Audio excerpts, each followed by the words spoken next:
This is the new Overlords Podcast, where we talk about video games of all kinds, mostly the ones we happen to be playing this week, as well as some game news. I'm Max the Gray, and with me is the pepper to my salt. I would say I'm the salt. My co-host, Sema. Hello there, everyone. Sema. Hi.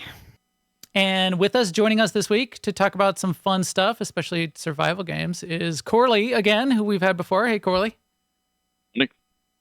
I'm excited to talk about survival, and we even pulled Sema in and did a little survival this week, didn't we? So yeah, yes, not my first survival though. Not your first survival. No, not at all. You are a survival veteran. You do survive. She will survive. Yes. So yeah, that was quite fun. And we'll get deep into that. We'll get deep into the manure, as the kids may be. Hopefully not. Oh, we will. Let's talk about the news first, though. Good news, everyone.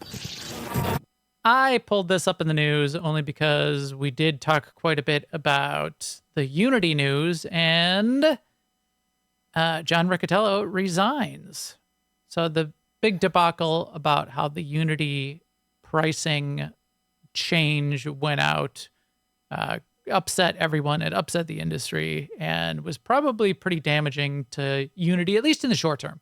Maybe in the long term, everything will recover and everybody who was going to use Unity will keep using Unity. But in the short term, it was very negative feelings. That was laid at the feet of John Riccitiello, who the industry already didn't like because he is good at monetizing. And, for better or for worse, that's what he does. I didn't realize, and Sema, you turned me onto this, he had been there for 10 years. I thought he was like new in the last couple of years. So I know you use the monetizing and making money as a defense, but there's ways to make money that don't require you to be over the top evil genius. So or not even genius, just evil. No, right. He was well known even for public statements of just going over the top and dark patterns. Yeah, and embracing dark patterns and thinking that it was the greatest thing in the world. But that's you need people that know how to make money in order for the games industry to survive. Did John go too far? In many cases, it seems so. So he resigned. We'll see if Unity can recover. It almost doesn't matter whether he went too far or not. It's just the way it happened just caused so much kerfuffle. Yes. Oh, well, even if that's the way they wanted to go, you're right. It was handled very poorly, regardless. And that probably is his responsibility as well. I also heard that possibly as early as Friday the 13th, ooh, spooky, Microsoft is going to finalize the Activision Blizzard deal. I mean, speaking of dark patterns, and I'm serious because this also includes King. And I play Candy Crush, and they do skirt the line. Yes. They do. Another developer. What's that? Dark patterns. King's another developer. King is a part of EA. King is like the most profitable. Biggest, and I mean, there's billions of people playing King games. They're mobile games. Yeah. Yeah, that's like Candy Crush and all the variants of Candy Crush and all of that. That's all King. And what it comes down to is, although Activision is interesting, Call of Duty is interesting, Blizzard and all of their properties are interesting, it's been, I think Phil, what's his name, from Microsoft, Vector, was even said, we mostly bought Activision Blizzard for the mobile, for King, because they don't have much in mobile. They could have done other things for traditional gaming, and probably had good relationships with like Call of Duty already. Didn't need to buy it for that. You said duty. I did, and we're going to talk about all about that quite a bit more coming up in our ARK Talk About Poop. You know what is super hot right now? Which I think we're going to maybe talk about Don't say next week. poop. Please don't say poop. Super hot. That's just warm. That's lukewarm. Gross. New World. New World is heating up, man. That's quite a headline there. Finally adds horses, then skyrockets in popularity. Yeah, this is Kotaku. I know. yeah. Yeah. What? Yeah, I try to spread my headlines, the links around to the various outlets, and yeah, they're acting. I mean, this headline acts like they have no idea what this game is, and so I don't know. It's not just horses, by the way, but also because a bunch of people log in to get their horse doesn't mean it's skyrocketed in popularity. although it did skyrocket popularity according to concurrent logins in Steam, but yeah, not just because. No, but of that's horses. concurrent logins. They're logging in to get their horses. Is that part of the new expansion that they Yeah. have, or is it? Yeah. Oh, Yeah. So you have to buy the expansion to get it. I don't know if you have to buy the okay. expansion to get horses. I just think skyrockets in popularity implies something different from a peak of people coming in to show interest. Yeah. Yes, because That's it all could I was be saying. temporary. Because I would log in to get my horse if that's what we got. If it was automatic, but Yes. I ain't gonna log in and do anything. Yeah, but it does. It does the way the headline is improperly written. It does seem to imply, and it's not that. It's that there was a nice good expansion picture. that everybody likes, and Yeah. everybody That wants is to a try and play at least for a little while. It and is a good-looking game, and their mounts are good-looking mounts. They are. That's a good-looking mount you got there. I like New World. I am gonna get back into New World, and maybe we'll talk about it next week if I get a chance to play it some. Maybe we'll pull in a guest that has been playing New World as well, because a lot of people have been playing it in the last week. Here's a fun one. I just wanted to throw this out there. Not a ton of news going on, but I wanted to, in this week's episode of The Internet is Wrong. Counter-Strike 2. Well, this article, so here's a Polygon article, and the Polygon article is on point. It's Counter-Strike 2 pulls off a monumental task. Valve shooter is back in style. It's a good update. It's a good game. And for the people that are actually playing it, if you ask someone who's playing it, they'll say, yeah, it's pretty good. They've done some really interesting things with it. They've done this volumetric fog effects where as you shoot through the fog, you will see like tracers and gaps in the fog, like in smoke as you're shooting, and like swirls and vectors of smoke movement. So you can like trace where people are if you've like dropped a smoke grenade. Some really cool high-tech stuff going on. But what does Steam say about it? All the Steam reviews, because nobody hates games more than gamers, it's mixed. So all recent reviews are mixed. And a lot of people are saying, oh, we hate it. We hate it because it ain't our old game, basically. And people who do those games for PvP don't play them for the graphics. They just turn all that wondering crap about off that. so it'll work faster and they can kill people faster and not lag. Right. That's part of it. So yeah, Yep. I don't know. And there are a couple bits of the way their multiplayer sync works that they're tweaking and they're fixing, but weren't perfect for Twitch high end elite multiplayer.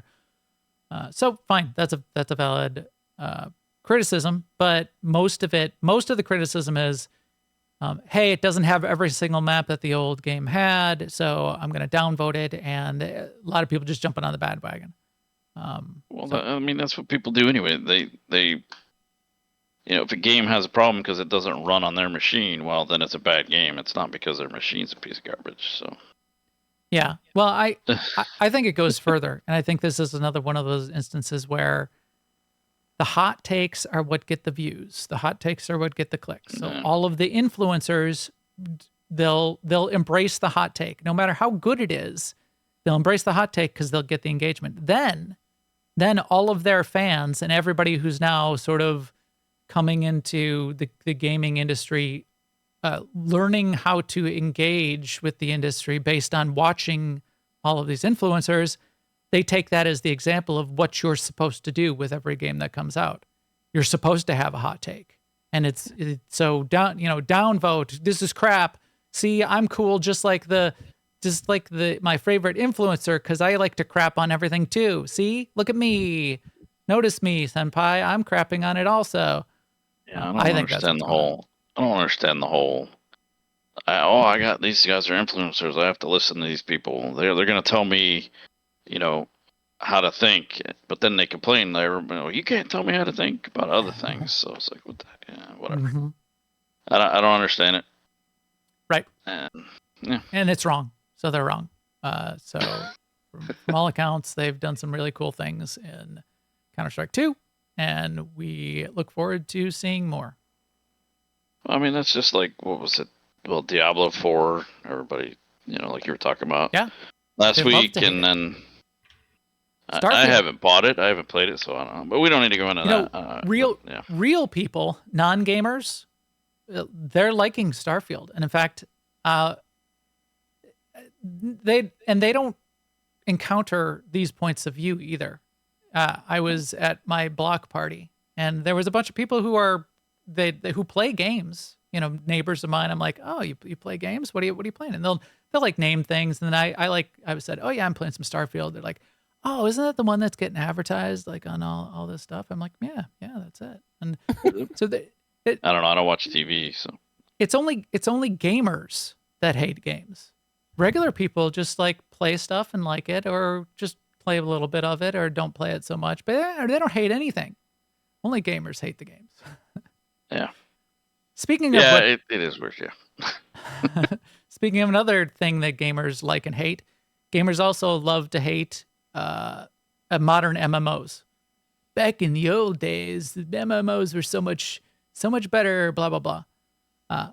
Here's an example of an MMO, and we actually did an interview with the developers of this MMO. They're an indie studio, so they've been around for a year now, released with Emperor's Adrift, but Stormhaven Studios doing a ton of work to try to make a game, an MMO, in a little more of the old school style, which is it's more about the journey, and it's more about grouping up, and everything's that works a little more organically. You're not just shoved into queues. There's not group finder.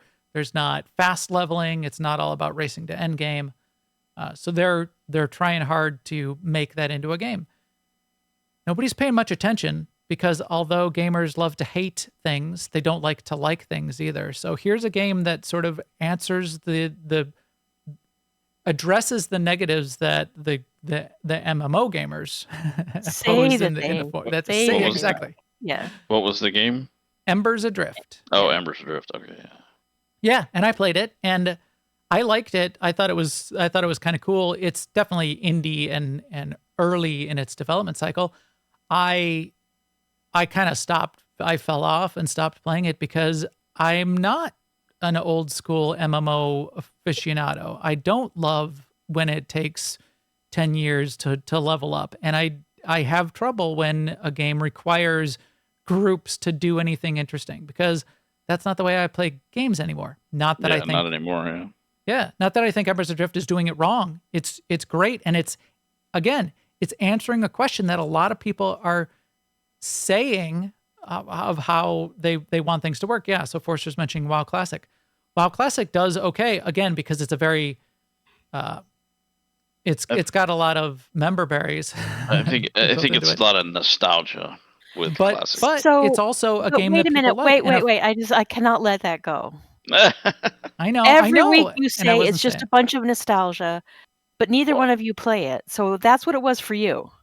Yeah, right? And that's what it would. Yeah, and that's what I'm saying. I would think it's a lot of nostalgia, and because you remember how you played it, and you remember what's going on. But if people are enjoying it and grouping up and doing all that stuff, because I remember a lot of trying to group up for stuff, and it sucked.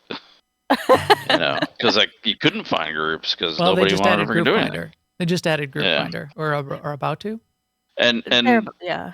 The reason the old classic MMO took a long time is because everybody was still figuring that stuff out. Right. And also, when people talk about old style MMOs, WoW is really the next step. They're talking about the older ones that like RuneScape and stuff like that. And the Asian ones that just take a lot of grinding. Oh yeah. I mean, even the worst case WoW is not that kind of grinding. No, I've thought about messing around in WoW Classic, but yeah, I don't have the time. It's I don't know if it's mainly nostalgia, but it's a different play style. I don't know if it's a return to simplicity, but it's wherever you find your niche, and that's like all through the gaming world. And to stand from the outside and just lob the words over the fence is annoying. I leveled to 60 in case I wasn't WoW clear Classic. about that. I have a level 60 hunter in WoW Classic. I have a level 15 hardcore character in WoW Classic Hardcore. Well, my point is maybe it was just nostalgia to you, and that's why you played for 5 minutes and you quit. Yeah. Well, it's also the people that you play with, you know. I mean, that's a lot of it too. Yeah. And Sema wouldn't play with me, so I wouldn't. So then I cried myself to sleep and I don't know. And that's why. I mean, that's a big reason why we're also playing Star Wars: The Old Republic.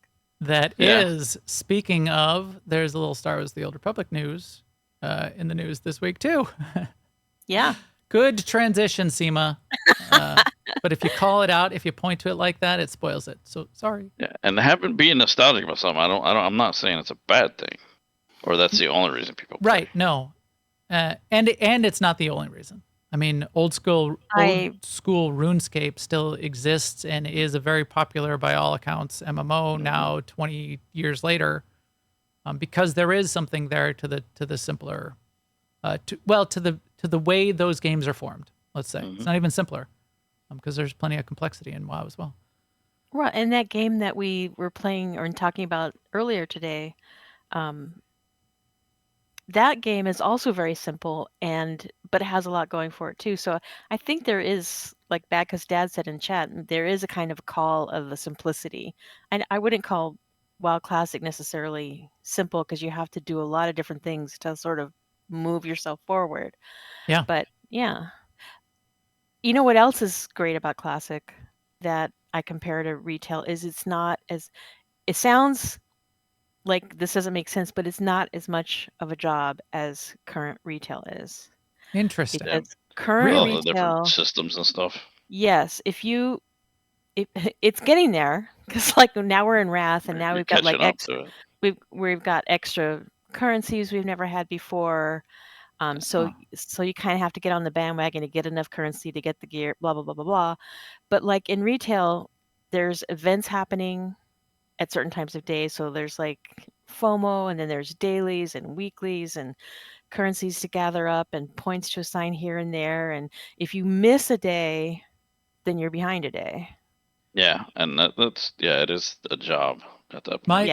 My impression of WoW Classic back even in Wrath times though was that it was much more of a job, not in like the case of fear of missing out in the dailies. That's kind of like a different thing. But when I was raiding, I had to spend hours during the week preparing for that. Right. That's more Burning Crusade and before. Okay. We hardly do any raid prep. I mean, literally, you guys are elite. So. Well, I mean, no, that's not what I meant. It's like alchemy for flasks, cooking for feasts. Yeah. And everyone brings their potions and stuff. Have to, like, farm a bunch of crappy herbs? I remember doing that, spending a lot of time doing that in Burning Crusade, but it's just not as hard in Wrath. What was every expansion had like the rarest herb, and then you had to farm that up. Frost Lotus and in Frost Lotus, I don't know if they've messed with the numbers or whatever, but my alchemist has more Frost Lotus than I have a need for flasks. Delicious frost. Sema eats it for breakfast. Big bowl of Frost Lotus. I mean, I start looking at the tooltip. I'm like, vendors for 2 gold. Yeah, there you go. But yeah, I don't know. And also the game itself is easier than in vanilla. Like it's easier to actually combat. It's easier to kill things. So there's a different cadence in Wrath than in Burning Crusade and Vanilla. I did really you don't have like to worry Wrath, about that but- Fell Reaper stomping on you in freaking Hellfire Peninsula. Yeah, that Fell Reaper. At some point, they made the Fell Reaper so you can see them. You can see it way across the zone. Oh, really? So like you could be in one part of Hellfire, almost to like Zangarmarsh, and the Fell Reaver could be back at Honor Hold, and you just see this little way far away. You see his red nameplate, Fell Reaver, and he's like stomping. That's not how it's supposed to work. It's supposed to creep up on you. This giant 15-story tall giant robot. He still manages to creep up on me sometimes, though. Clench up when you hear that sound. Yeah. By the time the screen's shaking, you can't get away. It's like he runs. Like, crap. But anyway, yeah. Hardcore is going to be fun when you get into into Burning Crusade. SWTOR. So we got a post today and an announcement of a live stream that's coming next week to talk about the 7.4 update. And the post it was 2 parts. One was from Rob Denton, who's the president of Broadsword.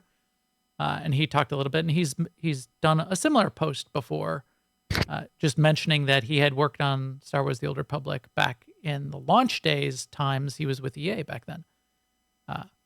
Also, just talking about being excited for the SWTOR team being part of Broadsword and excited for the plans that are coming this fall.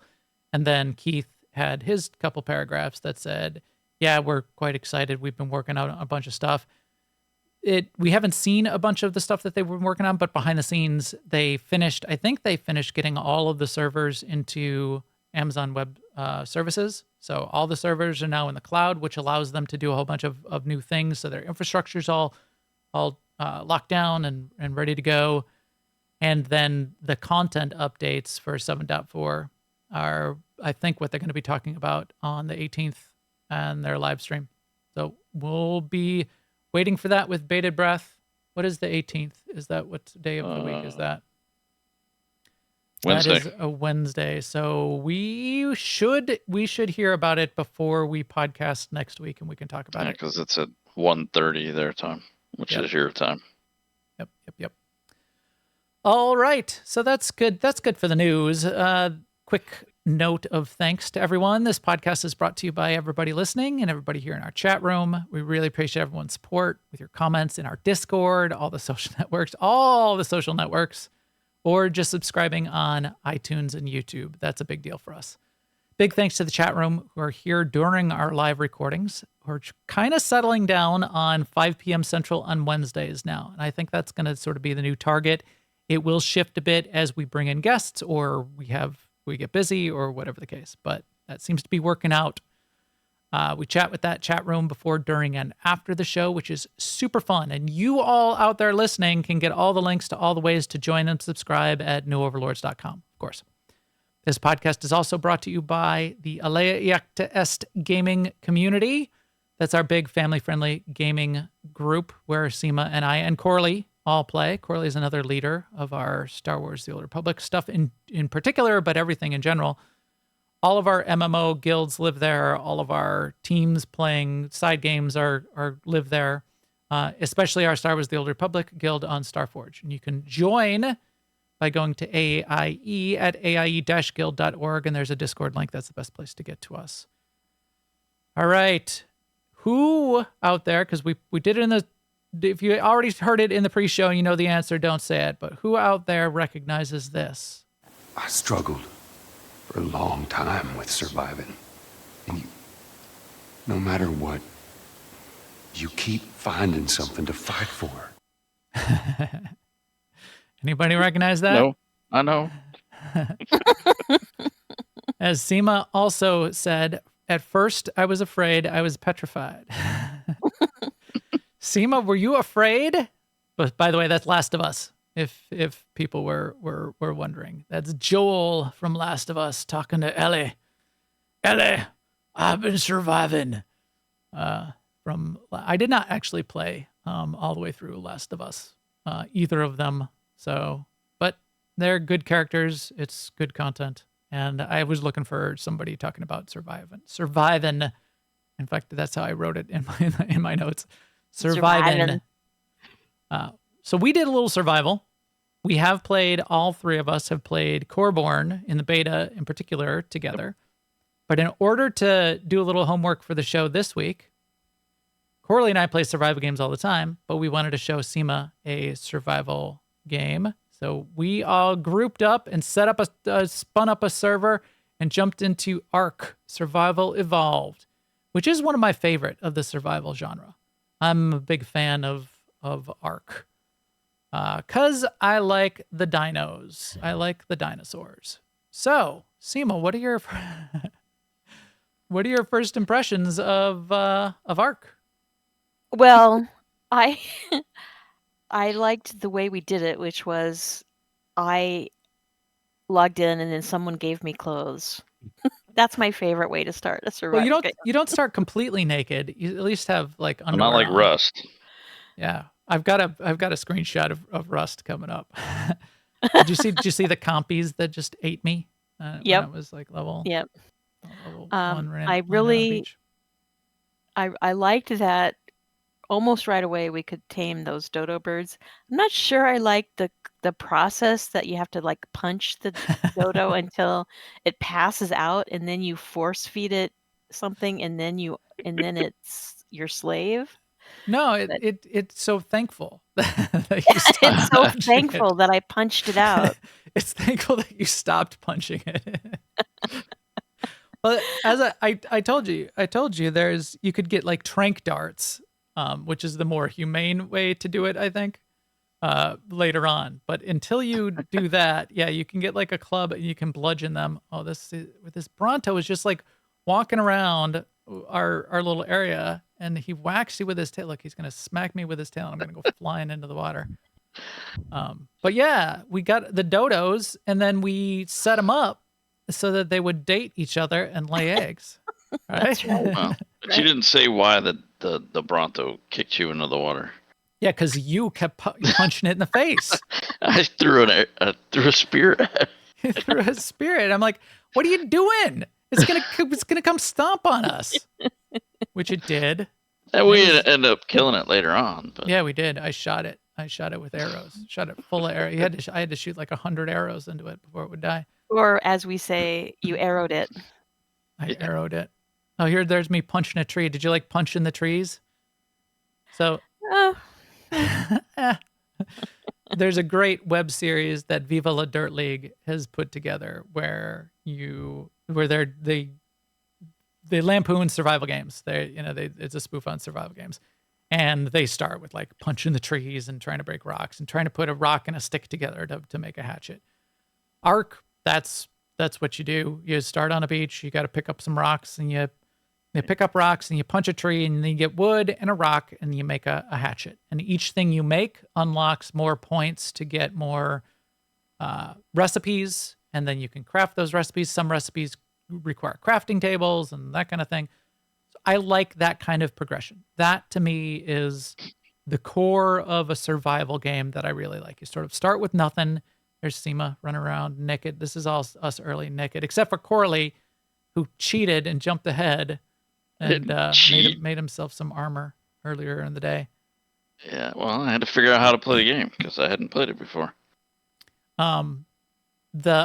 Each survival game, though, has a twist. So we're going to talk about like 10 of them. But each of them, I think, there's some core elements that make it survival, which is usually there's an aspect of keeping yourself alive. Sometimes you have to eat more or less. Sometimes you just have to stay away from danger or protect yourself from the elements or protect yourself from bad things. Most survival games have some sort of crafting progression. And then some survival games, it's either optional, or some survival games, it's part of the game. There's potentially PvP. And then there's the differences, which I think is where it's fun to get into what makes something one of my favorite survival games versus other ones that I've played and liked and not. So yeah, ARK I think was fun. So compare your experience then in ARK and Corborn, Sema, both being survival games, what you liked and didn't like between those. So what I liked about ARK is I could log in, get my bearings, walk around without immediately starting to die. So in Coreborn, you start dying right away. Get while you're busy trying- living or get busy dying. Yeah. And also, I liked having the hand-holding of you and Corley already knowing how to play, and yeah, that's how I got clothes. Whereas in Coreborn, we were much more scattered and people were just running around doing their own thing, and I got bored because punching trees, no.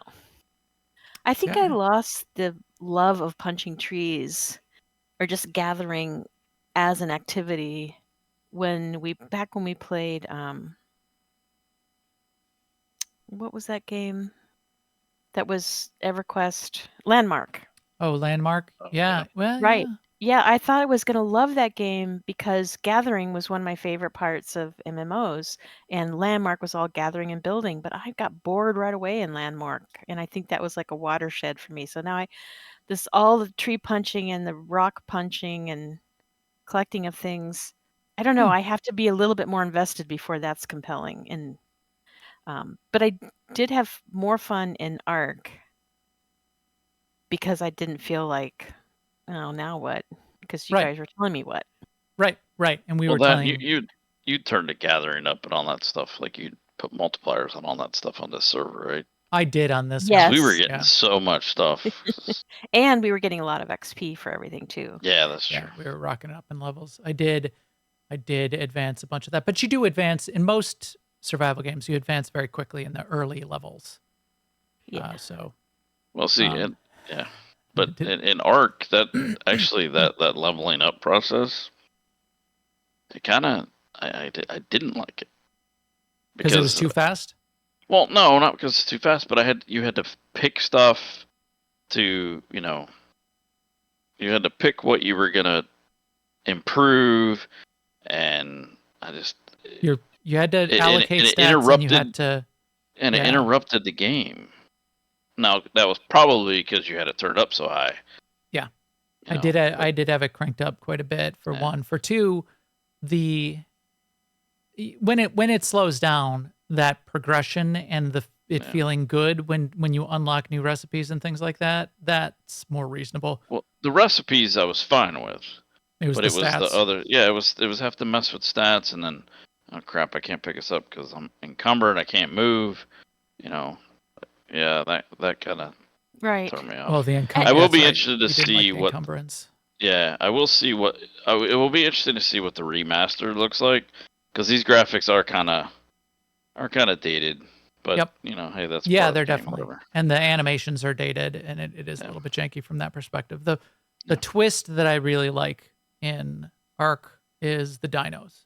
Right. So Yeah. you can do it PvP, you can do it PvE, and PvE there's not a lot of endgame, but there's a little bit of endgame. There's See, sort there's of our like these dodos world in the bosses. background. They're in Yeah. love. They're they've got their boots on, as Sema would say, making eggs. I like the tool you use to make your gathering more effective, to make your travel more effective, to be able to fight the world bosses is taming dinos and even breeding dinos. And each dino that you might tame or find or capture is might have be better at doing different things. Some you might be able to ride, some might do work for you. Some might be good fighters. You might then get like a big squad of raptors with a Tyrannosaurus Rex to tank for you. And that whole process of building up your dinos and then building an actual compound and a fort where you can keep the dinos and keep them safe from other bad dinos that might come and try to kill your dinos. I really like that. I like the dinos. Yeah, It so seems like a lot of work. yeah. But I think my issue that I have with every new game that I try is how do I get from the point where everything I don't know just annoys me to the part where, oh, it's interesting to learn new things. Like after you've discovered and trained a few dinos, and it becomes like, oh, I wonder how I can get the Mm-hmm. Tyrannosaurus Rex and what that would mean and blah, blah, blah, blah, blah, blah, as opposed to like, oh, I wonder how I can get the Tyrannosaurus Rex and what that would mean and blah, blah, blah, blah, blah, blah, as opposed to like, oh, I wonder how I can get the Tyrannosaurus Rex and what that would mean and blah, blah, blah, blah, blah, blah, as opposed to like, when you first get this big screen that has a million things on it, and you have to say, okay, spend your points in the right place, There is a lot of learning. Well, I mean, a lot of games have that. Yeah, all a the lot of survival games. games you have Yeah. a little bit of learning. Yeah, I mean, you're gonna. Yeah, I'm I'll just saying there's an often- art to Right. getting past that. I often, when I'm picking up a new survival game, I'll often go to the videos and like go to Yeah. school and train myself up in school and watch some of the videos that like top 15 things I wish I knew when I started blah blah blah. See, and that, I'm the and you opposite. won't I believe will number not 3. do that unless might- there's something I want to do and I cannot figure it out. I do not go and look No, at guides. that's a good point. I will sometimes do it without that to start and just jump in. In fact, I did that with Enshrouded, which I'll talk about here in a second. And there aren't videos yet for Enshrouded because it's still in early access.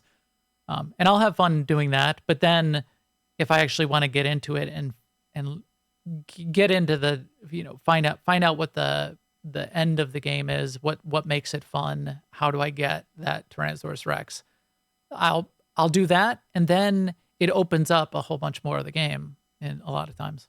I can totally see where once you get to training dinosaurs and using them for things, and then I can totally see how that could, when you get there, it would be really cool, because I got a little bit of that with the dodos, and that was fun. Yeah, and that's like the starter lowest common thing. Once you start except your dodo was level 92 and he was like kicking stuff across the wasn't it? Wasn't that what it was? Dodo, yeah, no, there was one dodo who was kicking my ass because I was trying to knock it out, and I'm like level 13 and it's level 90. It's still a dodo, so it didn't kill me, but I'm like punching it over and over and over, and it's like not going down because it was level 90. And that's when I brought the club over and I started whacking it. We're like picking 3 of us, 5 of us to take down this dodo. So that we have talked about Coreborn in the past. In fact, we did an interview for our Behind the Games about Coreborn. A little, definitely more simplified than ARK. It's early in its development. It may end up being just as complicated. It will be more focused on the various zones that they have, and then the lore and the environment around those zones. And it has a little bit of a twist, which matches actually Conan Exiles, which I kind of like, which is you need to survive. You need to build up a fort. You need to build up your skills. So you're building up your base to store your stuff as you're crafting and building up more things. But then the thing you build, your little town, it attracts the attention of the big antagonist of the game.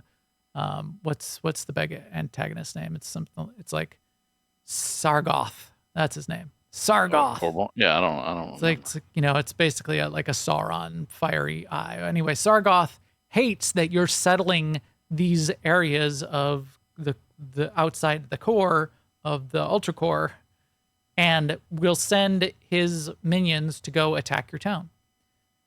That then becomes sort of like expanding, growing, and then defending as you go, and then continuing to go on bigger and bigger adventures. And there's an adventure system coming. The defense of your town and building out a town is the sort of the twist to Coreborn that I like. Right. The more you build it up, the more likely it is to be attacked. Yeah. I notice it. The way it stands right now, you actually trigger the attack yourself. You know when it's going to happen as you build up the town. Each thing you put into the town, you see the meter going up and up. Right. So you know if you go to the next level in your town, you know that an attack is going to get triggered, and it's then it's like 20-minute timer. Here comes the attack. You better be ready. And then yes, how well you defend your town is means how much you're going to have to rebuild. Right, because they can break things down. In worst case, they'll take a level back off of your town if they defeat all your defenses and kill you and beat up on your town core. But I like that. I like the reason to have to do the building more than just a place to store cosmetics. And it gives you that feeling of surviving as a result.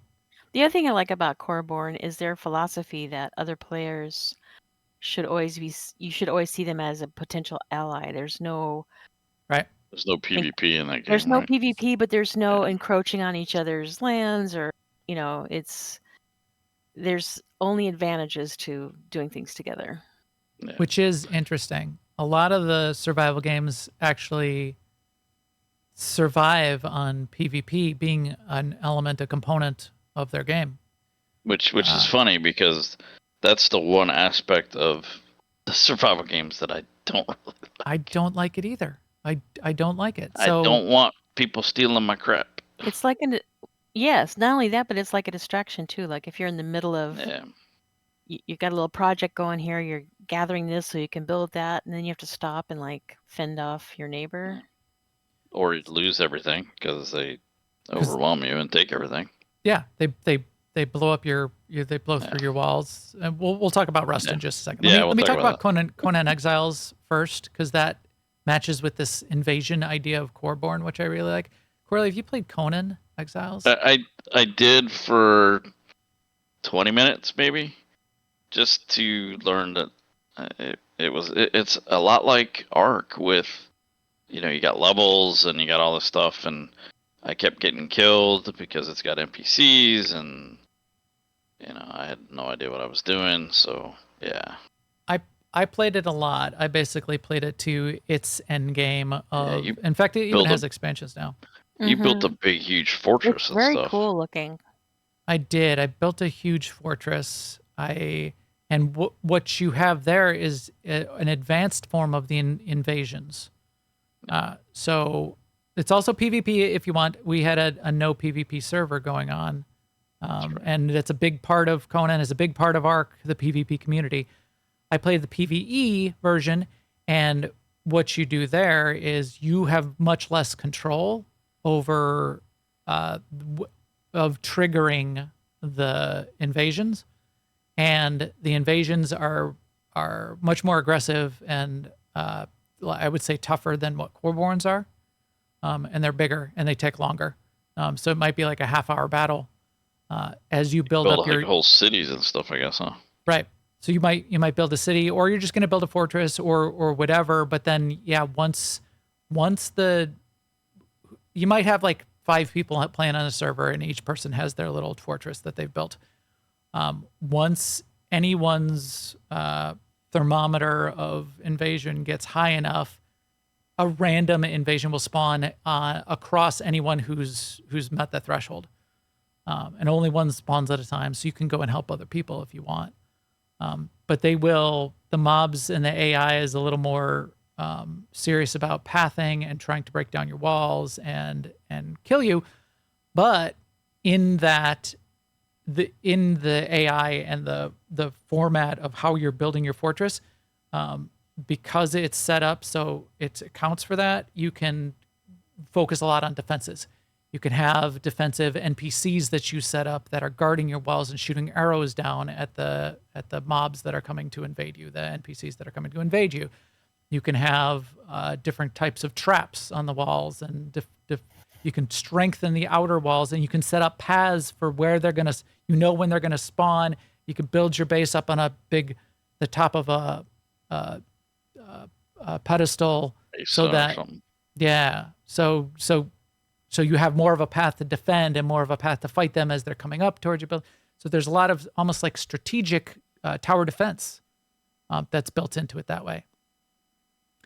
It also has a lot more lore associated with it. It's got the whole Conan story, and they've added expansions which tell more and more story associated with it, and have like more bosses. And there's like big world bosses that are there's like a progression of what you would kill. The key twist here, besides the invasion, though, also is your followers. Your followers are slaves. Your friends. I like to think of them as friends, but it's a part of the Conan lore, and this is an Australian developer. They've defended this in the past. It's just like part of the Conan story. It's slavery. Slavery is built into this, and what you do is you go into like a town where a bunch of NPCs are. You find the NPC that you want to make one of your followers, because maybe they're like really good stats or they're a named NPC. And you take a club and you whack them on the head until you knock them out. and maybe you have to kill a bunch of other townspeople because they get angry that you're knocking somebody out.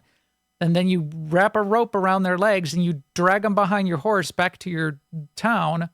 And then you put them on the wheel of pain, which is the thing that Arnold Schwarzenegger did in the Conan movie, where they made him like push on the log for days to try to break his spirit. But then they become your follower.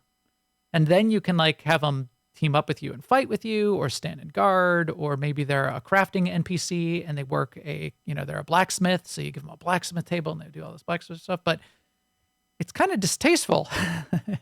Yeah.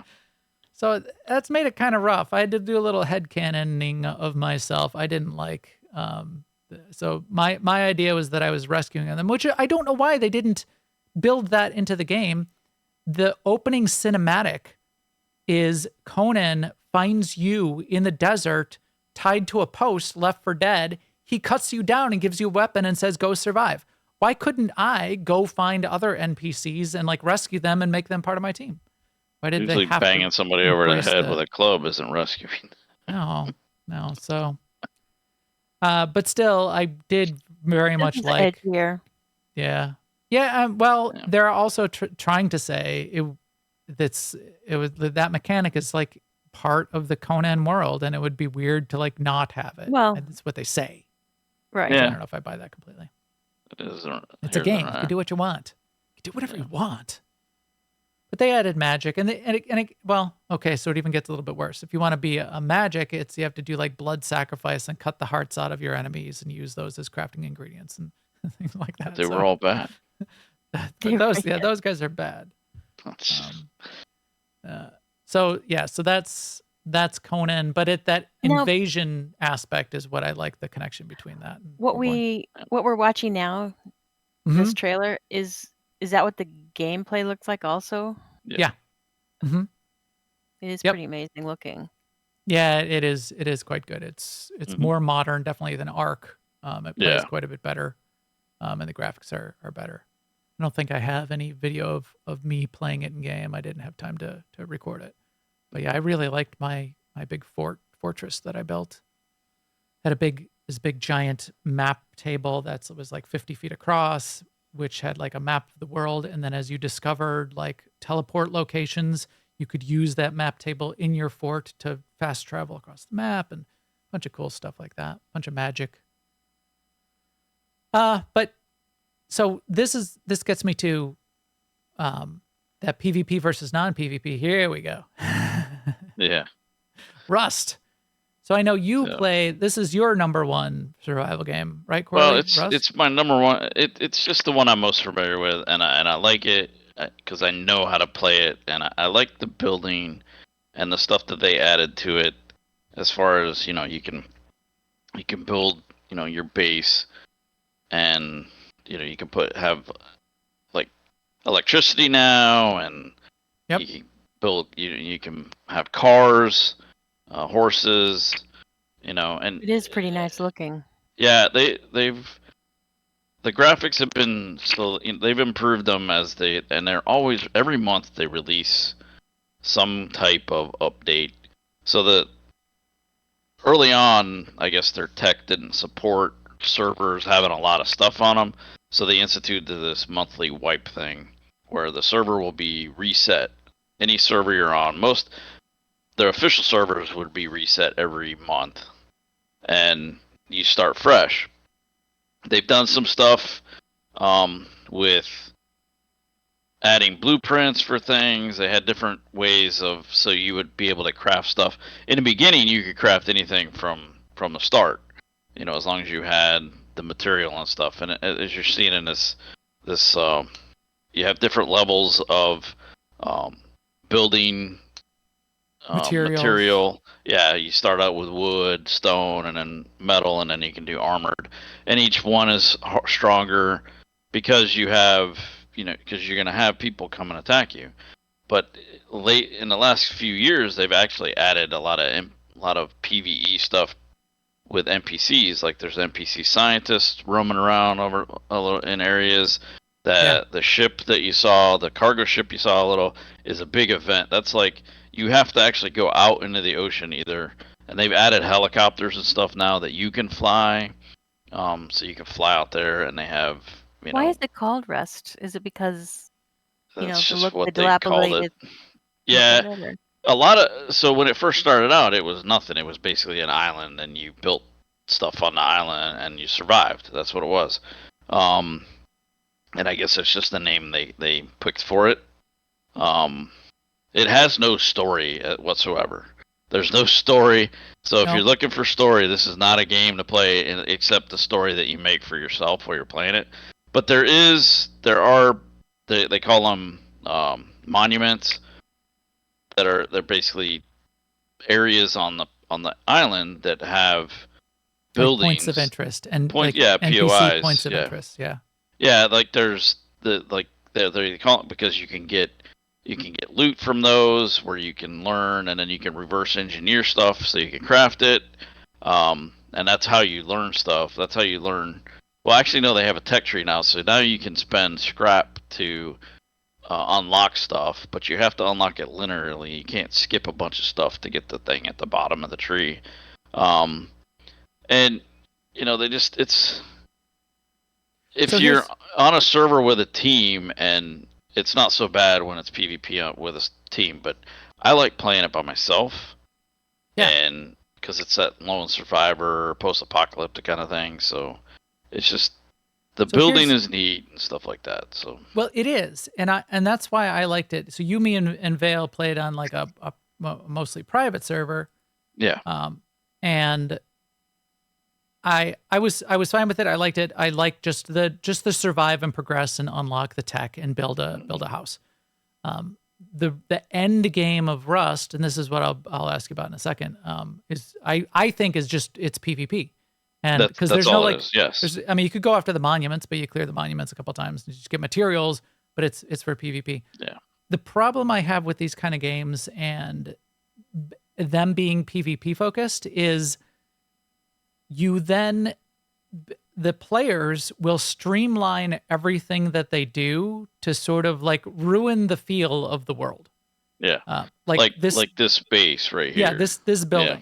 That's the way you need to build your fort. It needs to have no windows. It needs to be a solid block with all of these walls and very defensible. And because you need it so if like enemies come and try to if they break through a wall, they can't you can't just have a door. You have to have like a door and then a door and a door, and it has to be a maze so they don't know where the core of your base is, because if they get to the core, then they take over your base. Yeah, and that does ruin a lot of it if you want to build something that looks cool and everything like that, because you have to build a base like this that's honeycombed and everything like that. So yeah.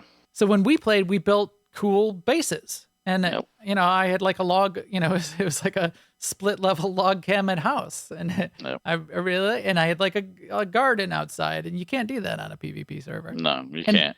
The other thing I have a problem with on a lot of the survival games that are PvP focused is and this is like PUBG, you get this thing all the time where it's the naked guy with a stick, and it devolves into the naked guy with a stick has got nothing to lose. And if it's a skilled player and they can dodge really good, and so they'll just run around naked with a stick and try to just kill other players and take their stuff again. Which like ruins the feel of it. If it's just a bunch of naked guys with sticks, it's like, what, There is a lot of mods for the game where I've seen some servers that are PvP only at night and PvE during the day, which I mean is cool, but now they have night vision goggles and all this other stuff, so that kind of doesn't make it as hard as it used to be. But it's like I said, when I play, I either play a server that I rolled up and I can control it, and if people come on there and start taking people's stuff, then I ban them. Yeah. Which is completely against the whole thing of the game. Right. But I like to build stuff. I want to build stuff. Right. And yeah, it does after a while turn into, well, I got so much crap, what am I going to do with all this garbage now? Although the wipe in this case, I think works. Because a lot of the fun with a lot of survival games is starting from zero. Yep. And it is fun in Rust to start from zero. The good thing they do with this is, so you have the tech tree where you start learning all the stuff. So, that doesn't get wiped when they wipe everything that's on the server. So you can still build that stuff from, and the stuff it's showing now is all stuff that was just added this month, actually, or last month. Yeah. These wall racks, the homing missiles, display racks, yeah. The helicopters, yeah, all that stuff is new. Like I said, they're constantly putting stuff into this game every month, which is great, but it doesn't fix the whole, you got people, like, you're not going to build a base that looks like this because people are going to steal all this crap. Right. So, no, you build it where you can barely fit in it, and it's all honeycombed, and each little room is. But I like the look of it. Like I said, I like to play it by myself. And the progression does feel good and feels satisfying. And if you are playing it like in a PvP environment, it's really satisfying. And you build up your build up your equipment and enough to go hit all the points of interest and the monuments and stuff. And I like it. They just added the parachutes. Is that what that is? That what it is? Yeah, so you can actually jump out of helicopters and parachute down. Jeez, that's gotta be into interesting. People's bases. Yeah, so I mean they've put a lot of interesting things into it, but it is at its core, last man standing. I'm gonna steal your stuff if I can. So right. Yeah. So that's a whole subgenre within survival. There's another subgenre, and we'll start with the one that I know that you like the best, and then there's two that you and I have also played. But I have not played this yet, but I always been meaning to, and I know a lot about it, and it does look great. Tell us about Subnautica. So Subnautica it's a single player game. I don't think they've ever added any kind of co-op or anything because it's a story. So this is the exact opposite of Rust, and it's a single player game, and it's all about the story. So in the beginning of this game, you start out, you're on a ship, and it's crashing. It got shot. Something happened, and it crashes, and you eject out the escape pod, and that escape pod becomes your first small little base where you can recharge your air, you can make, it has a little crafting station in it, a fabricator is what it's called, and then you just basically that's cool. You roam around underwater because it's a water planet, and there's a couple islands here and there that you end up finding, but you roam around and you collect stuff. You collect resources, copper, titanium, and stuff like that. And you have to eat. You have to stay full of food, and you have to hydrate.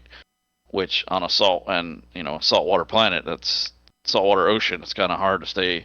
So you have to figure out how to make fresh water, and and as you go around, you get like radio broadcasts, or you get like pings from distress beacons from other escape pods, and that's how the story unfolds. And then you find things here and there, and you can build a whole base. You build a little submersible that get around easier and go deeper, and you upgrade your suit. You build upgrades for your wetsuit and stuff like that, and your oxygen tank. The base that you build it's the sub though, right? It's mobile? No. Oh, you do build a stationary base? Yeah, you can build a stationary base. There is a big sub that you build. I forget what it's called, but so you start out with so that's a fabricator. Okay. I don't know. All right. Understand. Yeah, and you have a scanner, so you build a scanner and you scan stuff, and it has a bunch of story, a bunch of lore with the creatures and what's going on. So you have a base. So then you get the big submarine, and it has a docking bay for your small submersible, but you can build storage lockers and stuff in that big sub. Yeah, okay. So you can have a mobile base, but I it's mean, not and there's just a mobile base, which is what we'll talk about in the next two games. Yeah, it's not just a mobile base. It's you have a stationary one, and you can build multiple bases, which is actually what you really want to do, because later on in the game you start going deeper, and it's harder to get to where you're going and stuff because you have to find the caves and the tunnels to get to the lower levels, and it has a good story. And so the video is showing you crash on a planet, and the ship that you were on crashes in the water near you. So Tent says you can drink your pee. Yeah. That's survival. Cyclops is what Bear the Grylls. big sub is called. Yeah. But and then you have survival. the little one. We didn't. But you talk have to about the recharge poop all this in, stuff. in ARK. Oh yeah, we missed it. We can. We come don't back need to that talk in the about the poop. post-show. But yeah. But it's a fun game. And it is completely story based. And So that like explore and survive and then learn the story of what's going on. That is a genre within survival games that I do like. Yeah, and it unfolds as the story unfolds. You get more and more technology because you're in an area where you scan stuff, and you higher find level wrecks materials and and stuff. that kind of thing. Yeah. And I know they've had other releases, so I'm showing some of. So this is Sub-Zero. Sub-Zero. So Sub-Zero is basically it's a sequel, or Below Zero, Subnautica Below Zero. Sorry, it's kind of like a sequel, but not directly. And it might not even be on the same planet. I don't remember if it's on the same planet or not. But this one, it's Below Zero because now you're up in like a cold area, so now you have to worry about freezing your butt off as you're trying not to drown, and you have these sea monkeys stealing your stuff.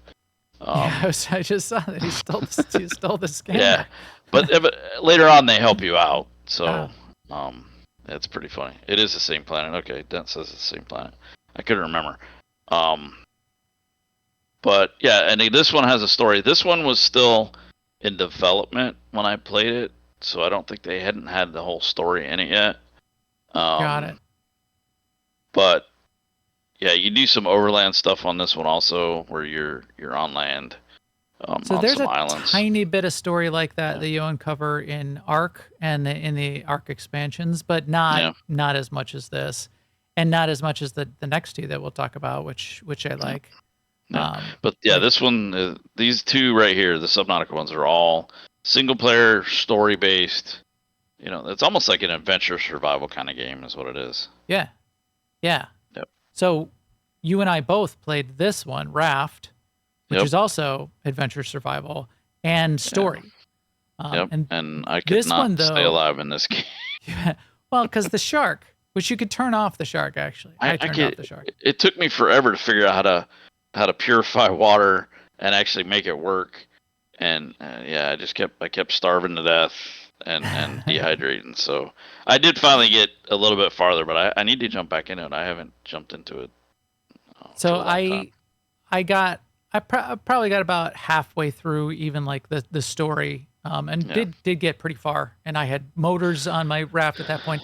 This one and the next one for Forever Skies, the base that you build and where you survive is mobile and only mobile. There are like islands that you find in Raft, but you don't stay there, and it's procedurally generated. So if you there's the, whatever kind of island, if you miss it because it's the one with the radio tower on it, you keep going one direction, it'll pop up again because they come up. That's something that I didn't mention about Rust is the island that you're on in Rust.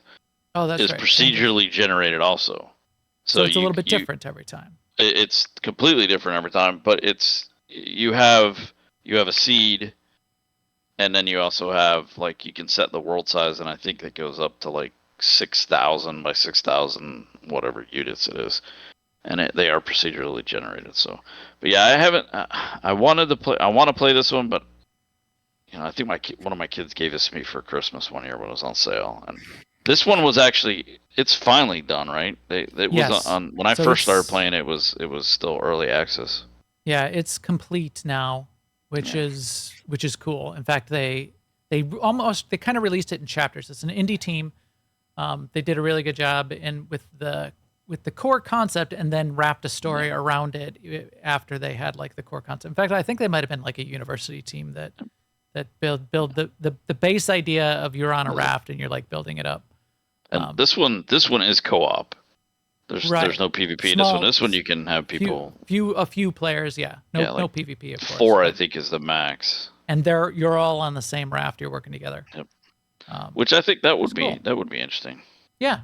Until you get that one player that plays for 20 hours and builds everything, and you don't get to build anything. So yeah, and that's that's an interesting point. In fact, we got to that point in Corborn where I said there was like two of us that were like doing all of the building and crafting, and I said, everybody's probably going to want to build their own, which you could do. Everybody can have like their own little house separately in their own little base. So those are the motors. I've never actually seen those. That's cool. Yeah, but you got to refine fuel then to be able to use the motors. Oh, yeah. Okay. Another similar one that's in early access now, which it's kind of really close to Raft, but it's a dirigible in the sky. And the story here is that the surface of the planet Earth has been wiped out by some sort of ecological disaster. Exactly. Eco disaster, and it's this green dust that covers everything, and you can't go down into the dust. And the way you start is your dirigible can only go so high, so it can't get that high, it can't get that low, and there's a bunch of tech trees to like put the parts on and get to the points of interest and float around in the same way that Raft does. But you're floating around to hit the skyscrapers that are poking up out of the dust, and then you can get off and explore them. No, go just real quick. I think Sema, you might actually like mess around with Raft because it is. It's very low key. Yes. And you can turn down like the eating and drinking. I think a little bit. You collect stuff by you have a grappling hook. Basically, you make a grappling hook, and all the stuff that's floating in the water, you pull it in. And you can build a base. You can pull in a can of red paint. Yes, you can paint.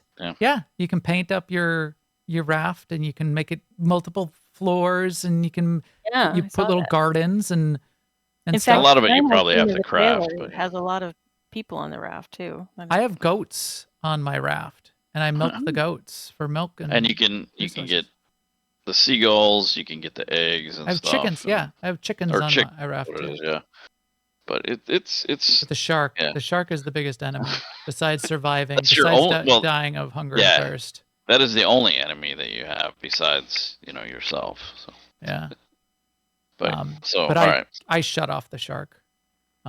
But yeah, so another one like that I recommend people check out. That was fun. It's definitely early access, and they're still working on it. So like only like the first chapter is done. Yeah. For Raft, I didn't know that was done. No, for Forever Skies. Yeah, for Forever Skies.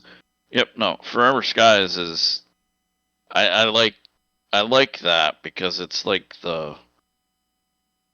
it's kind of like the post-apocalyptic water world kind of thing.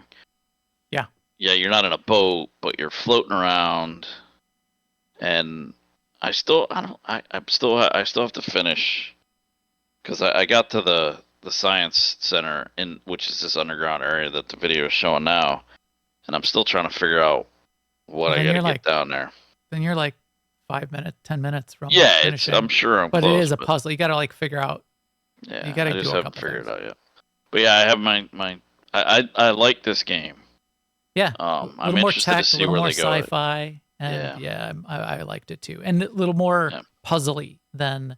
Yeah. There's a little bit of puzzle stuff in Raft once you get to the points of interest, but then a lot more. because they have the keys and stuff. But this like I have to figure out what to do with those. I think those flowers are blocking me. That's what I got to figure out. But yeah, this game is neat because you build your base on the blimp. And you run around, so it's neat. Yeah, I do like where this is going. I'm interested to see where they take it. I'll see. I haven't seen one of those yet. There's a bug or something, but yeah, it's kind of somber in me because you're going through and you find stories on people who were living there after the world was decimated and everything, and it's like. Wow, this is kind of, and you got storms that show up, and you got to make sure your blimp isn't too high, because then it gets struck by lightning. So you want to stay near a building, so the building gets struck by lightning. It's interesting. You have to kind of fish to get insects out of the dust to eat them early, but then you can like start farming. Yeah, and then stuff, it spoils. Luckily, the food gathering is not cumbersome. Like you have that thing, Yeah, they it's were not just too showing bad. it. You put a lure on it, you lower it, and it catches something, and the early ones you have to click to reel back up, and then you cook it. But you don't have to like hunt for stuff. You don't have Yeah. to go find it. You could just drop that thing, and it And you pulls could up you stuff. could make so. 3 of them or 4 of them and have them all be fishing up and fish up a bunch Yeah. of food. It does spoil though, but then you can build a Yeah. refrigerator, later on. Which I haven't found a that kind of thing. refrigerator yet. I've been trying to find that because it's on one of the points of interest, and it's one of the things I haven't discovered yet. And I'm like, where is this stupid refrigerator? Yeah. So That kind of thing is useful in these. yeah, but this game is, I'm interested to see where it goes. Should So be let's see. To round us out here, Valheim. Did you play Valheim? Yeah, I actually played that with my son, his girlfriend, and my wife. This game's neat. So this game is fun because you're basically a dead Viking who is now in Valhalla, or you're trying to get to Valhalla or something like that, and you're surviving. And it's pretty brutal though too when you get higher up. Yeah. Well, it is. Yeah. The big progression here is each of the world bosses, and each of the zones is more dangerous than the last. Like the swamps are very dangerous, and you have to you have to died prepare so many yourself. times in the swamps. Yeah. You have to build up your tech tree. Each say you find a piece of iron. As soon as you find the piece of iron, then all the stage 1 iron recipes unlock. Yeah. But then you need all of the iron recipes in order to survive the swamp. And then once you get everything out of the swamp, then maybe you just get everything possible upgraded that the swamp can possibly give you. Then you can take your first step into the plains. Yep, And, and the death skeetos are bad. Yeah, the death skeetos. And then you got crazy. the kraken in the water, and we played it a bunch. I played it a bunch with them, and it's a fun game. And they to be honest, my son is one of those people that plays for 20 hours to build everything. So and then you miss out on doing all that stuff. Yeah. Which is kind of put me off because I want to build my own place. But it is which fun. You can do. That's another one. Yeah, and you can. Yeah. We had an AIE server, and the servers are procedurally generated, so it's different every time. But there's the different biomes, it's the same as Rust. That you have a server seed that basically determines where everything is. The killing of the world bosses is sort of the point.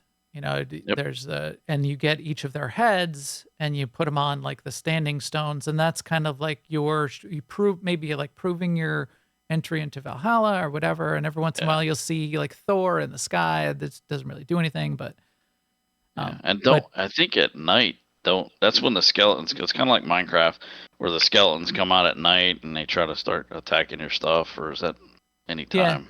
There's a little bit of invasion too. So you'll build your base, and it'll say, "Ooh, the ground starts shaking," and that means a big troll is about to come and break your base. Yep. But it's also voxel based. So the ground is, you can dig in the ground, and you dig in the ground to get terrain and stuff like that. And you can flatten the ground or build it up when you're going to build your base. And so it's a little lower poly, but in it being lower poly because it's an indie team also, it works really well. It feels really good, and the world feels very tactile because you can destroy the ground and destroy the trees and break down chunks of stuff as you come to it. So it's widely known. I think people know it. Yeah. It is an interesting game, and it's fun. It is interesting to play, along with the lore, and you can build. Again, the building in this is neat too. And they're expanding it. They're not done with it. They're still working on it. Going, yep. They just released Mistlands, which is another there's even a biome beyond that. I think they're going to do Emberlands or something like that after, but it's supposed to be really, really hard. Mistlands is supposed to be super hard. Yeah, almost Souls-like the difficulty of this game ramps up very quickly. Yeah. And the boss fights in particular, but even some of the mob fights, which you can You can outgear a little bit, like, once you get your gear up high enough, then the Deskitos aren't that much of a problem anymore. But the boss fights can be like 20 minutes long, Souls-like level of fights with like dodging and running around and potions to keep yourself alive. So, now I didn't even put a video on it, but I just wanted to mention because I haven't played it in probably 10 years. But technically, Minecraft is a survival game and sort of like fits closer to like what Valheim is, right? So that's old school survival. Hey, does anybody? You haven't played it in a while, have you? Chat room, anybody play Minecraft regularly? Minecraft, you can turn off the survival. I mean, yes. Yeah, they have a creative mode, and most of these other games too, like Subnautica and Raft, you can actually play them in straight creative mode where there's no story or anything like that, and you can build stuff and do stuff the same as you can in Minecraft is a survival game because at night the little things come after you, but you don't like get hungry and thirsty, do you? They do have food there is food in Minecraft because you have the food bar at the bottom. Oh, okay. I don't know. I don't remember there was another bar. I don't know if it was water or not, but yeah, I do remember there's a food bar on Minecraft. Yeah. So survival. Yeah. We should start a Minecraft server. There used to be an AIE Minecraft server. I remember playing it a bit with Jedi. Yeah. Well, we had two. There was one that was run a long time ago, and then then Jedi had one. I have two more on my list that I've played in the last year that I like. Did you play any V Rising, Corley? I did not, and I just in prep for this, I figured out that I actually own it. So maybe at some point I will play it. But now, so here's another twist. It's survival, but it's less about you're going to die if you don't eat. And in fact, you can just not eat. But what it does is, like, when you eat, it powers you. It powers you up. So you'll be in bad shape if you don't eat. And so you want to eat. But you're a vampire, and the combat. So the indie studio that makes this has done a couple other games where there's a lot of like small like arena combat. The combat is really, really good. It feels really good. I'm not into like those arena fighting games. You could imagine something like even like not Hearthstone, not League of League of Legends. The arena combat fighting. What was the WoW one, or the Blizzard one? Heroes of the Storm. Heroes of the Storm. So the abilities that you might get. You are a vampire, and there's this long progression of a whole bunch of bosses. And here I'm scrolling through the list of all the bosses. There's like 30 bosses, and each boss that you kill, kind of in order, get progressively harder, and they unlock more recipes, and they unlock more abilities. And then the abilities, you can then choose from the abilities that the boss might give you to add or change your build. And that feels really, really good. And then there's the building of your castle. And you start with just like little wood walls, and it gets bigger and cooler. And it gets into a bunch of crafting stations. So the crafting tech is really deep as well and feels really good. There's mounts. The biggest trick, though, so the end game is going from boss to boss to boss and progressing. There is a PvP mode if you want. The biggest trick that they did really well in this game is because you're a vampire, going out in the daytime in the sunlight is bad. The sun will burn you and kill you if you're in the sun for more than about if you're in the sun for more than about 15 seconds, 20 seconds, you'll die. So you can be out, like, say you're gathering or you're searching around, you've got your base, but the world is relatively big and you're like off in another area, and then it's daytime. You can kind of go from shadow to shadow, and that'll like reset the timer. But you got to be careful. And if you run into like some bigger mobs on the road and they're trying to fight you, trying to stay in the shadows while you're like fighting gets really tricky, but feels good. and night feels good, and you like the night. So I've talked about this before, how a lot of games I don't like night, when night is only bad. You know, it just makes everything makes everything really hard to see. That's the way a lot of these games, especially older games, did night, which was, hey, imagine all this cool art that we have. We're going to turn it all monochrome, and we're going to make half the screen black and make everything, you know, super hard to see. Everything else is like foggy. Oh, great. All right. This would be a cool game if I could see it. And if that's 50% of your playtime, it sucks. Night here is really good for two reasons. It looks really good. Like here, it's night, but you can see everything, and you can see the creatures and the art. But also, are you showing it? Oh, damn it! Sorry, so people that are watching the video, I'm watching it the whole time. How cool it is. There we go. When it's night is when you're more powerful and you are safe. And so night feels good. You want it to be night. And it really flipped that on its head for me, which I really, really liked. I need to mess with this one. I haven't played it. So I have a video on our YouTube channel because I was playing around. I wanted to try to make a video. It's like a 5-minute long video. No, it's still only like 2 minutes. Maybe that's why YouTube hates it. YouTube hates all my videos. So it's a 2-minute video which explains everything of what V-Rising is. And I go through like what all the main features are, and I talk about it a little bit. But yeah, it's like 2.5 minutes. And it shows a bunch of what you do. But yeah, I like this one. I haven't played it in a while. I'm waiting because, again, they're still developing it and they keep adding more things. So I'm like waiting for it this cycle to come back around, then I'll start it over again.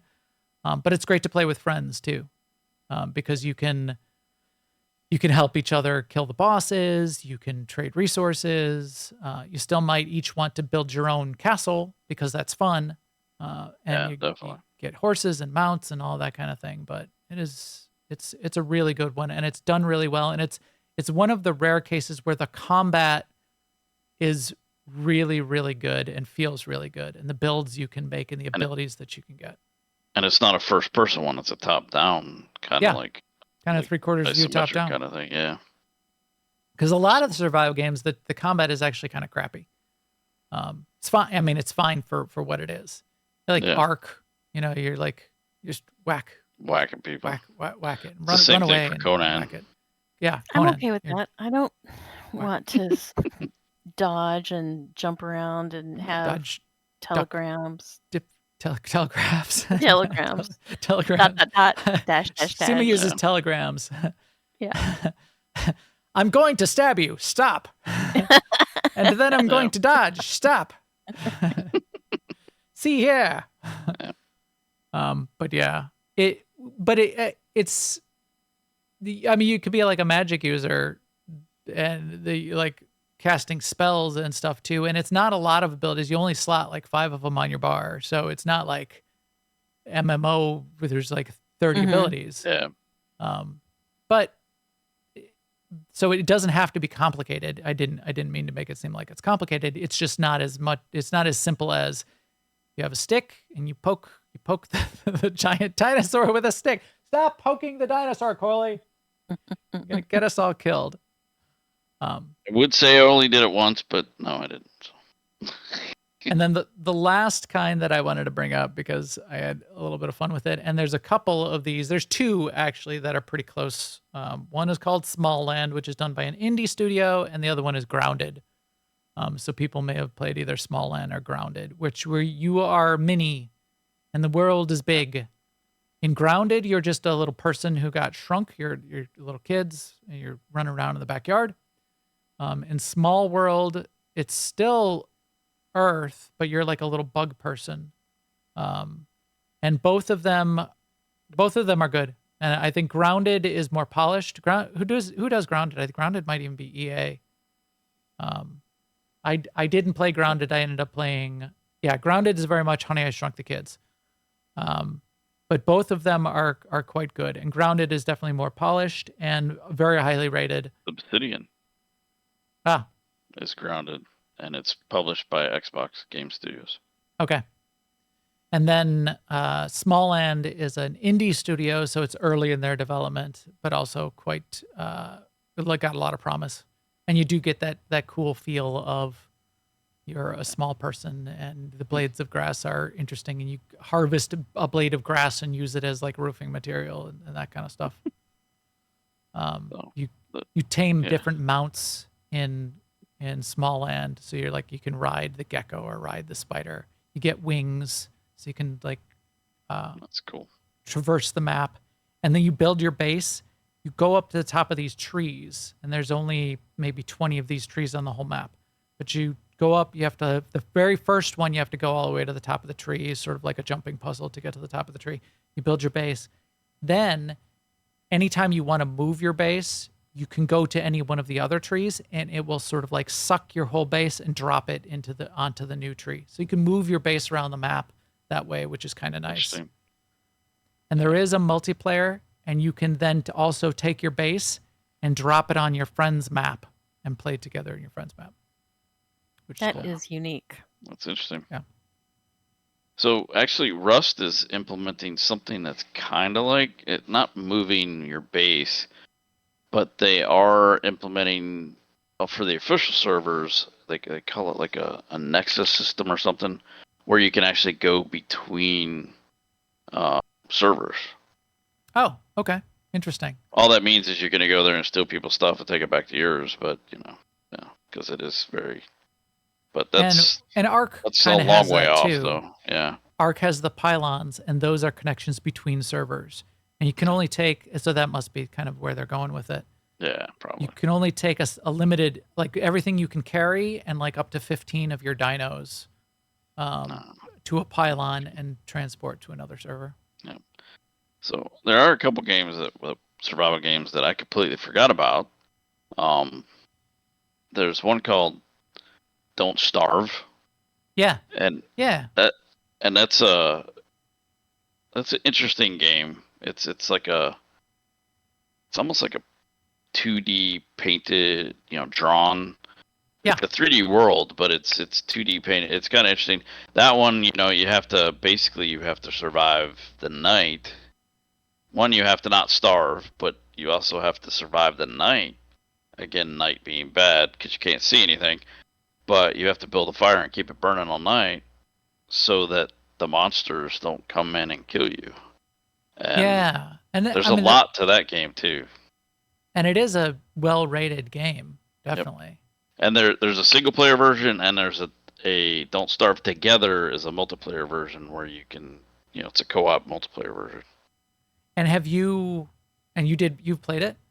Yeah, I played it. Actually, I played that with my kids. They're older now, but it's a really cool art style too. Yeah, it's a neat art style. It's an interesting game. I don't think we've ever made it past like 2 or 3 days. 2 or 3 nights, because you start going insane too, and stuff. There's a lot of survival mechanics in this because you have to not starve, you can't go crazy, and you have to keep your health going, and you got to worry about the stupid monsters attacking you. And there's like pigmen that you can get stuff from, and spiders will attack you. So that's just the trailer. They might have some gameplay on there. To do like it's a fun game. It's an interesting game, and I believe there's an end to it. It's not a open-ended one like most of these other survival games. There is an end to it, but it can be played multiplayer, and it's neat. You have to gather and stuff, and this is what the art looks like in the game. Yeah. It's like hand-drawn. There you go. This is it. Yeah, it's like a hand-drawn style. Right. It's pretty adorable. Yeah, it's pretty neat. And you get cosmetics. You can, as you unlock stuff, you get cosmetics so you can change how you look. And there's different types. Like you can be a spider boy. He looks like a spider, but he has there was this human legs. Yeah. It's pretty funny. Yeah, and you can make different things that help with your sanity. And you make a backpack and a crafting station and all this stuff. It's an interesting game. Cool. It can be a lot of fun, and the spiders are, it's an interesting game. I had a lot of fun with that one. And then somebody was talking about 7 Days to Die. That's kind of a survival. It's a survival game where I think you have to. You're trying to make it to 7 days, so that and after 7 days, then you win. Basically, I think is what it is. Yeah, but it's the same kind of thing as that. What was that site? I found a site that like listed, and it was like 40 survival games. I tend to steer away from the ones where the world is really gross and dark and depressing, gritty and stuff. Yeah. Well, yeah, like I don't play any of the zombie ones. Yeah. Mm-hmm. I know. In fact, I almost played again. Looking for this. I almost installed Sons of the Forest, and then I looked at the trailers again, and I'm looking at it, and it's like, no. It's like, well, they're just like gross green cannibals. forest. They're always trying to green hell. Yeah, green hell. That's what it was. That's kind of the same. And yeah, there was another one. I think it's not Alone in the Dark, but because that's a different game. But there was another one I was looking at a while ago that was Oxygen Not Included. I think is a space version. Here's the compies. Stupid compies. Compies. Yeah. They always come in little. They're a little, but they come in packs. Yeah, I mean, dots in here. Well, and that's where you get the Nedry glasses from. Yeah, which Sema was wearing in our. Yeah, I couldn't figure out how to use the cosmetics in that game, so. Sema figured it out. The Long Dark, that's what it was. Thank you. Long Dark. Yeah, the Long Dark is another one, where it's a survival, but it's story based also, so it's kind of neat. But I think there's a story version, and then there's like not a story. I don't know. There's Sema wearing the Nedry glasses. Yeah, well, I love survival games. So if people want to jump in our Discord and suggest a survival game that we should all play together when the remaster of ARK releases, which should be by the end of this month. In fact, it's somewhat problematic. Snail Games is the publisher. They're doing a very poor job of running themselves as a company and being the publisher for ARK, unfortunately. So ARK 2 has been delayed at least until late 2024, potentially 2025, and will be a slightly different game. ARK Remastered, which is ARK Ascended, I think is what they're calling it. I think there's going to be a version of that coming out at the end of the month, but you will have to pay. I'm definitely going to be into it and wanting to play it, but so might try to set up a server. But if there's other survival games that we should all play together, let me know, and I will try some stuff out. Yeah, I might try the remastered just to see how it is. But I'll keep you up to date. Keep everyone up to date when it happens on both the socials and in our Discord especially. All right, last couple minutes. Let's wrap up with what have we been? What else? Where's my meats back on? It looks like meat's back on our menu, boy. No way. God, finally. I kind of like the magic bread. So I figured for 2 minutes we could talk about a game that we do all play together. Oh, my videos aren't working just yet, but Star Wars: The Old Republic. So Corley is our ops leader for Star Wars: The Old Republic, and we do play quite a bit of that. Yeah. It is a fun game. Corley gets us through the operations, which are the group content. It's the raids. What are we doing tomorrow night, Corley? Well, I think there's an objective to do 2 bosses in R4, so I think we're going to be doing that at least. Mm-hmm. Yeah. And we will, yeah. We'll be doing that. I don't know what else.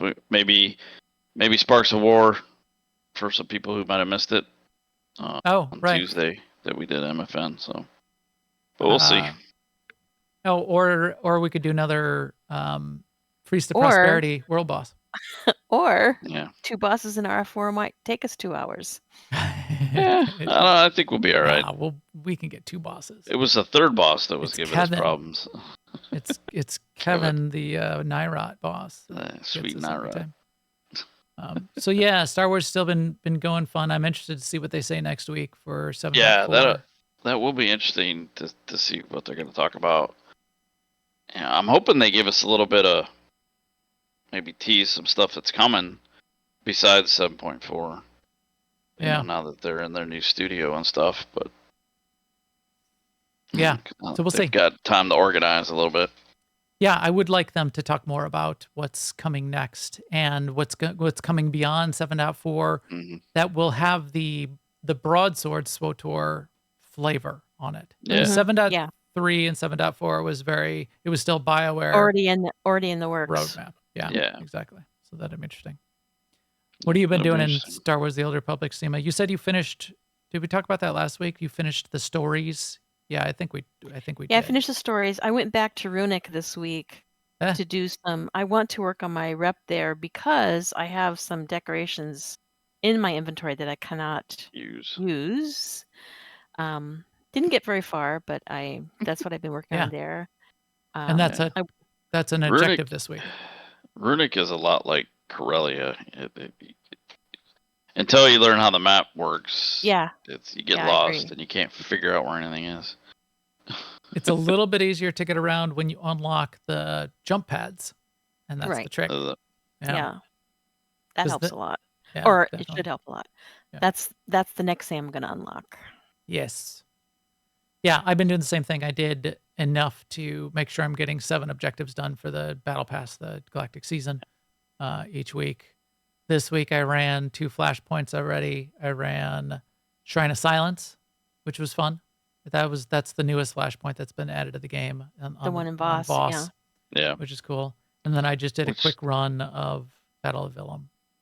Yeah, and that new Voss area, there's no point to go back there. Not really. Do the story. I thought it was going to be like Runic. it. There's no rep. I thought it was going to be like Runic and Manam, but it's not. No, it's just... the only point to go back there is if you are collecting achievements. Yeah. Which, I mean, at some point I will do. But and then I went back there they for said 15 that days to get the pet. Yeah. Oh, right. You have to feed the pet 15 times. Yeah, I mean, and it's good because I don't know if we need more reps right now. Well, that's kind of what they said. Or reps that don't do anything. So they said, we could have, but did we really need another rep right now? No, not. So it wasn't like, it wasn't like 15 or 20 well-formed dailies that would make it interesting if you had to go back for 7 weeks in a row. So because it wasn't, they said, well, let's not put a rep associated with it too. You can go through. There are some good quests and there are some good like little mini story that you're going through. I like the cantina area. Other people criticize it because here I am, the leader of the Alliance, defeater of the Emperor, and I have to go now. I have to go wash tables and sweep the floor. But sometimes that's what you got to do in every MMO story. I've been playing Starfield this week. I'm on my new game plus 3, which means my 4th playthrough of the new game plus, the way that works. So have you decided if you're going to do all of them yet? Yeah, I think I'm going to go to 11. My new games go to 11, which means you finished. Oh, go ahead. So this is where you get the powers, and that's why you're going through, because you can upgrade the powers as you go. So, I mean, minor spoiler, but this is well known at this point. You end up doing this little mini game puzzle to upgrade your power. You end up doing this 240 times because it's 24, and you can upgrade it 10 levels. There's 10 levels total. Did you finish the thing in No Man's Sky yet? Yes. Okay. Which is ending, isn't it ending like next week? I think it only had a couple weeks left, yeah. Yeah, I meant to ask you too. Did you finish it too? Yeah, and I had to use the coordinates for a planet to do the dangerous planet or whatever, because I was like warping all over the place. I'm like, this is crap. All right, I need. Well, that's what I did too, which I found out later was kind of the wrong way to do it, and because they were on the path, right? If you remember, they've always done it. Every other expedition has worked this way. On the expedition, along the expedition path, you get everything done. It wasn't explicit this time, and I figured it would be. I had finished it, and then I didn't remember where the path was, and I was just like, all right, whatever. So And then it took me forever to find a portal, and See, finally, you encounter the portal as part of one of the objectives early. I built a base immediately. I dropped the base. And I didn't do that. Next time I'm going to do that. I always, if I get to a portal, you always drop the base. Drop something, yeah. If there's a base, you can always teleport back to your base for people that don't know. And you can have like 100 bases in No Man's Sky because it's kind of like that part of it's single player. Yeah, this is like a survival game. We didn't talk about this one. Oh, right. I don't know why I didn't put it on my list. I had it. Yeah, you had it on the list originally, and then there's a survival mode for this, and you don't have to eat, but you do have to survive the elements, which can be really dangerous. And power your suit up and recharge your shield and stuff like that. So the survival version starts you on an extreme hazard planet, which typically means that the storms will kill you. And you start with not much. You have to very quickly build the tech that will at least allow you to dig a hole in the ground. Because that's how you can escape the elements. And the big thing with that is the stack sizes are smaller. Yeah. In your inventory and everything like that. It's not encumbrance, but it's small stack sizes, and you fill up. And you start with a very small amount of inventory. You can unlock more. And the point, it's still an exploration adventure game, even if you're playing in survival mode. It's not like you're trying to survive a day or 2 days, and you can very quickly overcome the survival aspect of it. It's not very hard. You're done with surviving after a couple hours, but it's still, I played it enough. There's an achievement of like getting to this. I think you have to get to the center of the galaxy.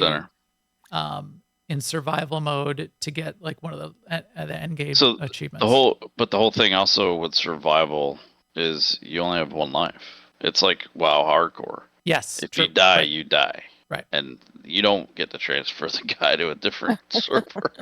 You lose everything. All that work, you're done. Yeah. It's done and it's wiped. So to live forever. It's permadeath, actually. Survival is different than permadeath. Right. You're right. So survival is one mode. Permadeath is the other mode. And I did. So No Man's Sky is the only game on my Steam where I have 100% of the achievements. And the last That's one the was only one I permadeath. have left is the permadeath one. And Permadeath I have a forever. save for it. I just haven't finished it yet.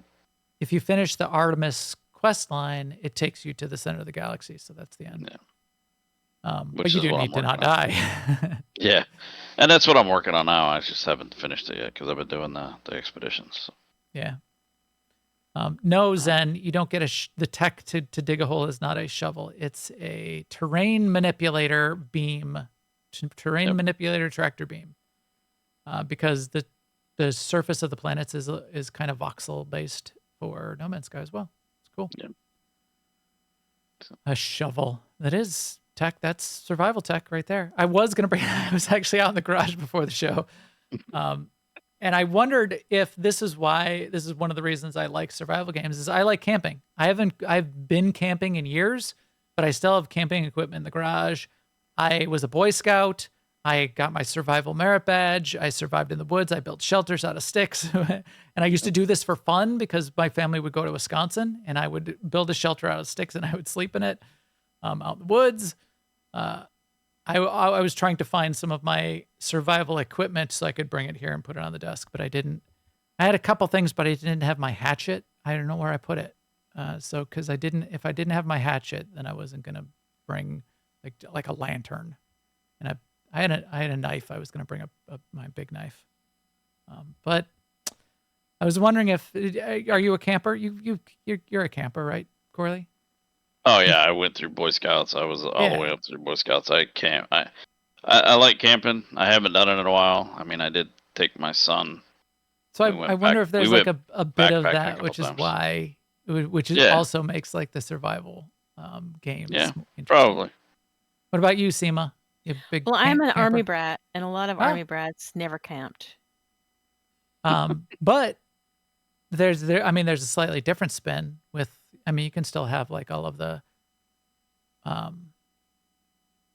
that's interesting. So, my dad was out of the army by the time I was young. I was born on a military base, but I wasn't really an Army brat growing up. I did use a bunch of military equipment for camping and survival when I was young, though, which is where I got no. a lot of My that dad's take Army on it was, surplus. I've done enough camping. We're not I'm camping. not doing it no more. Yeah. Negative Ghost Rider, the pattern is full. Yeah. All right. Yeah. But I We've didn't covered miss the it. gaming. I mean, I wasn't that kid that was like, oh, I can't go camping. Right. But I mean, Although- not growing up with it. I Right. did go through a period in my life of about 2 years where I acquired camping gear and I went camping.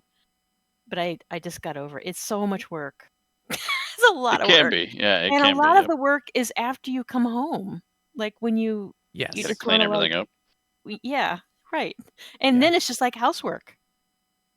But it's in the garage and it's grimy and all you want to do at that point is take a nap and have a beer. Instead, you have to go out in the garage and start cleaning things. That's my take on camping. Yeah. Okay, last thing, Sema. I know you played one other game. So as a Yeah. tease, tell us about the one other puzzly platformer game So I played that you played. I played Girl Genius, and actually, it's not a platforming. There's no platforming, but I don't know if that's Yeah, I guess because not. I mean, there are platforms, but you're not like platforming. You're you right. can't fall off them and you can't miss Right. a jump True, or true. anything like that. Oh, you Um, can't? I thought I just No, missed a well, jump. I mean, I did set the game on easy. Okay. There's like easier modes below that. So maybe you can fall off if you set it on a harder mode. I don't know, but basically you have to solve the puzzle and then pieces of the road will come into play and Yeah. then you can walk over them. But like I was going, you can't even, I think you can't because you'd be able to jump down and solve the puzzle because you can see where you want to go. Okay. Yeah, But it's on, maybe that's the case. Yeah. yeah. All right. But it's very cute and the the movement is very intuitive and I really liked this. You were showing the Dingbot earlier, which is a little clank that you get that's friendly and can do things for you.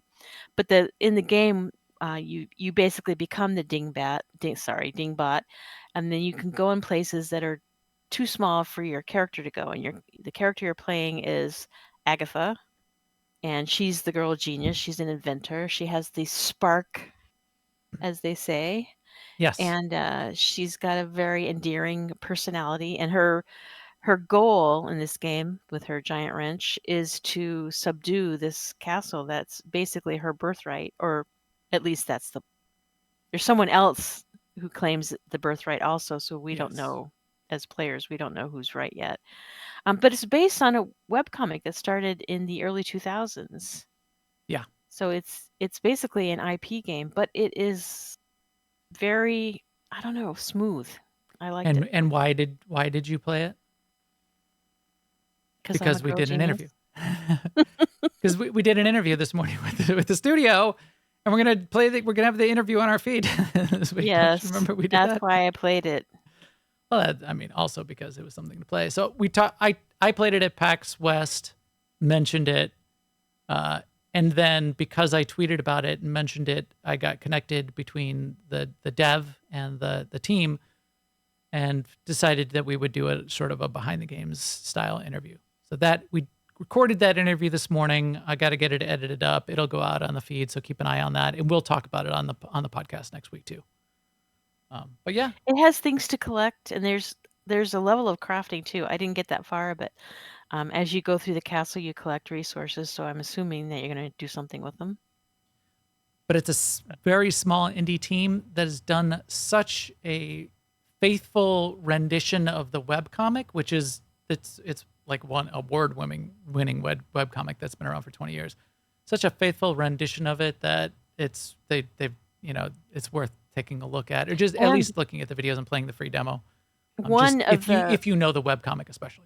co-creators of the webcomic actually streams this game on Twitch. Yes. Yeah. Kaya Yeah. Folio. Yeah. It looks. so I like keep the an- art style. I do think too. that looks I neat. really Yeah. like the art style. Yeah, the webcomic is a classic and still going today. But back in the early days of the internet, when you had to like seek out content and the content that you found was good and not just doom scrolling, it was one of the webcomics that I used to follow regularly back in the early 2000s. Okay, This has been great. Thank you very much, Corley, for coming on. I know it's long these days. Corley's not as much of a fan of us doing it this long, but no, that's fine. Corley's dinner is getting cold. Yeah, actually, it is. It's sitting right next to me, and it's been sitting cold here for about an hour and a half. Okay, I think I'm going to go grab some tacos. We all need to get out, take a break, and rest up for ops tomorrow. Thank you, everyone, for sticking around and listening to our survival. Come play survival games with us. And if you want to find out where to play survival games with us, all the feed and subscribe links are on newoverlords.com, including our link to our Discord, which is newoverlords.com/Discord. Our videos are all on YouTube/newoverlords. Come chat with us in our Discord any time of day or night. All three of us are pretty much on there 24 hours a day. You can also follow on all the socials on Twitter. What's that? Not 24 hours a day. Well, not in a row. Yeah. Twitter, Mastodon, Blue Sky, Threads. Of the time we're on there all the time. Yes. Yeah, 6% of the time we're on there every time. We will keep you up to date in all those places too. And with that, we will talk to you soon. Later, everyone.